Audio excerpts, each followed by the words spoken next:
Oh, the humanity. Game of Thrones Season 8, Episode 5. It is in the books, and what an episode it was. I'm going to talk about that in this video, and yes, if you haven't seen the episode, make sure you watch it because there will be spoilers. Let's go smash it, guys. Alley flying.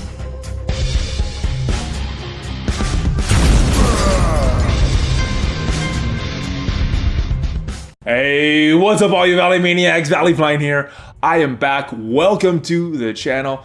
Talking Game of Thrones in this video, and man, this season is moving along so quickly. Not a lot of time for character development like in the previous seasons. Season 7, Season 8, just so quick. Seems so rushed, and I think that's where a lot of people's problems are coming from. Just we're not seeing a lot of time for these characters' viewpoints of the world to shift so quickly, and none of that is more evident than with Daenerys. She starts Season 7 in a very, very different place than she is right now, especially with what she's done in this episode. So let's get into it. So last episode, we learned that Varys was against Daenerys because he thought that Jon would be a better ruler. And in past seasons, this plot point would have provided some intrigue and suspense. So I was curious where they would take that in this episode. Well, we get our answer right away. Varys talks directly to Jon, telling Jon that he thinks that Jon would be a better ruler. And just like Jon has been for the whole season, he defers to Daenerys, saying that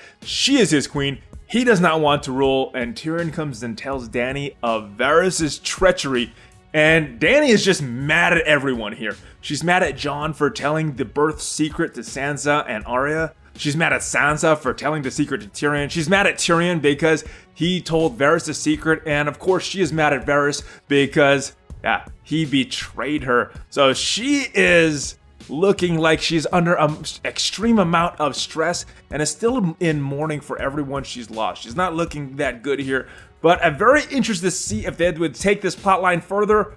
But with only one episode after this, they couldn't take it very far, and Varys gets executed.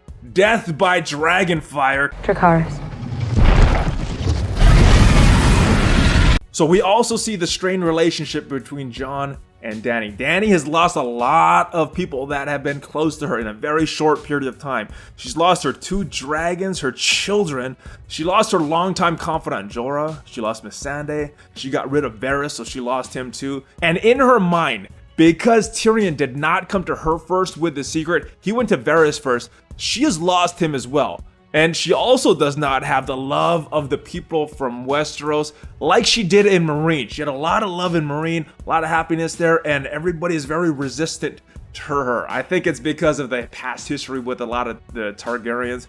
But Jon is going to be her last hope. But since he has learned of his parentage, they don't really have that romantic relationship like they did in the past. And Dany still wants it. Jon is a little more apprehensive. So no matter how much she is saying, "You are my queen," or "I don't want to rule," she still feels that he is not with her. So she is all alone again. So I do get the frame of mind that she is in later in the episode when she turns into full mad queen. But I just feel that the descent into madness seems a little quick for me. So the logic is there, but that transition, it just happens so quickly that for myself, I know a few other people would have liked to see it play out a little longer on screen. And if you remember, there was actually a time when she felt bad for her dragons when they were killing innocent people, but she has clearly changed. Her viewpoint on this has clearly changed. Then we get another plot device to signify that King's Landing has surrendered.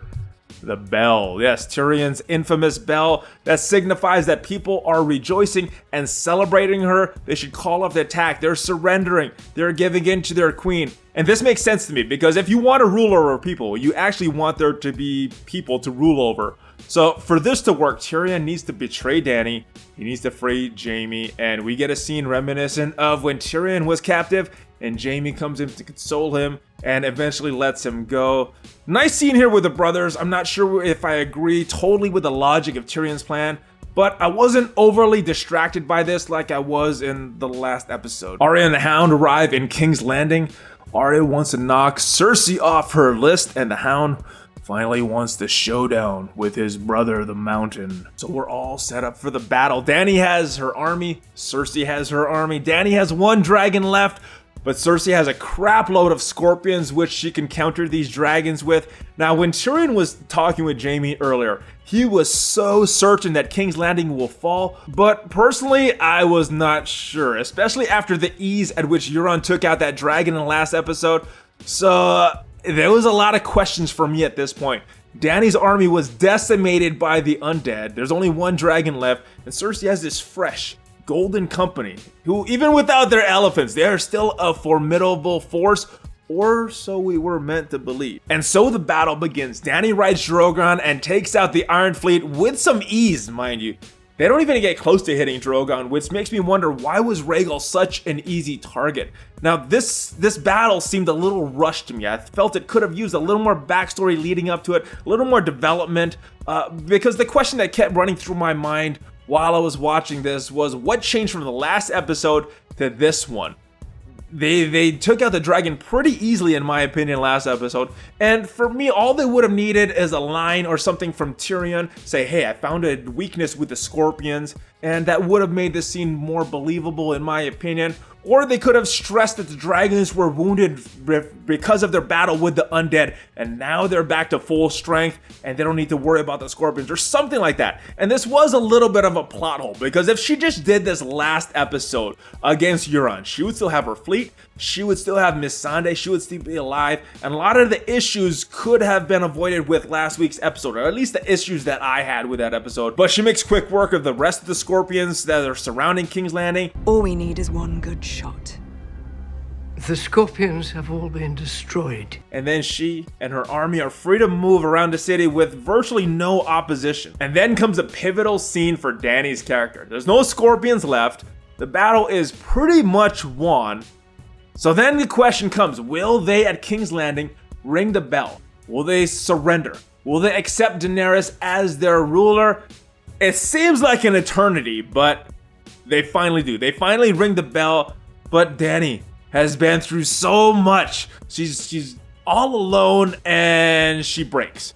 She does what her father wanted to do and starts burning King's Landing. And her troops see this and they go into full berserk mode, also killing a bunch of innocent people as well. And in the midst of the burning of King's Landing, Jaime runs into Euron. How convenient is it for Euron that his fleet is lost, no one else washes ashore except for him, and it is the exact place where Jaime is. Now, this is some serious luck, but they both have a reason to hate each other. Although at this point, Jaime does not know that he has a reason to hate Euron. But they both end up fighting. They suffer mortal wounds. Euron ends up lying there, and Jaime runs off to find Cersei. Now, amongst all this chaos and destruction, Qyburn convinces Cersei that she needs to retreat because that dragon fire, it is so hot that it is literally burning bricks and making buildings just crumble. Arya and the Hound make it to the Red Keep with everything collapsing around them, and he tells her that if she follows him, she will die. We have a nice touching send-off between Arya and the Hound here. One of the better scenes in my opinion, and really nice touch when Arya says his real name. Sandor. Thank you. And then ring the bell. It is time for Clegane Bowl. Yes, the moment that I have been waiting for, and I think a lot of other fans have been waiting for as well. Finally time for the Hound to meet the Mountain in mortal combat. And there was many times that I didn't think this was going to happen. I thought one person or the other was dead or was going to die very soon. For me, this was my favorite part of the episode, the brothers battling. Sir Gregor shows that he is not the mindless stooge anymore, kills Qyburn when he is trying to intervene, and Cersei, she's like, peace out, I am out of here, you guys battle this out. She ends up finding Jaime, her true love, and it's kind of an unceremonious death that they have. After being important characters, both of these guys, for so long in the show, they get the death from bricks. It's not what I was expecting. I was thinking that Jaime would kill Cersei or vice versa or something like that, but at least they got to die together, so at least that was pretty fitting. But I digress. Let's get back to the Clegane Bowl because this was my favorite scene of the episode. Now, if the Hound was facing a normal human, he would have won right here, because who comes back from a sword to the chest, right? Oh yeah, it's the Mountain. Because he's not a normal human. No, he is some kind of weird undead creature that Qyburn created. He's not gonna die like a normal human. And he is about to Oberon the Hound's eyes when the Hound gives him a swift knife to the eyeballs. The Hound sees what's happening, all the bricks collapsing around him, and tackles the Mountain through these bricks. They both fall to their deaths into some fire. Nice fitting, nice poetic end to both of these characters. The Hound gets his revenge with the same thing that started their rivalry in the first place, the fire. Arya is trying to save a lot of people, but this devastation is too much. Just the burning buildings, the dragon fire, the buildings collapsing around them. Just not a lot that she could do, but she survives. She is one of the hardest characters to kill in all of Westeros, and she ends up riding out of the city on a white horse, and we are left with many questions for next week, the final episode of Game of Thrones. My first question, is Dany now the Mad Queen, or was just this a moment of temporary insanity for her? What about Jon? How is Jon gonna face Dany now that he's seen her go homicidal? Is he still gonna be bending the knee to her after he's seen what she is capable of? All those innocent people. Will Arya kill Dany? That is one that I am wondering about, because if we go by Melisandre's predictions, which admittedly has been wrong in the past, Dany does have green eyes and she did go pretty psycho.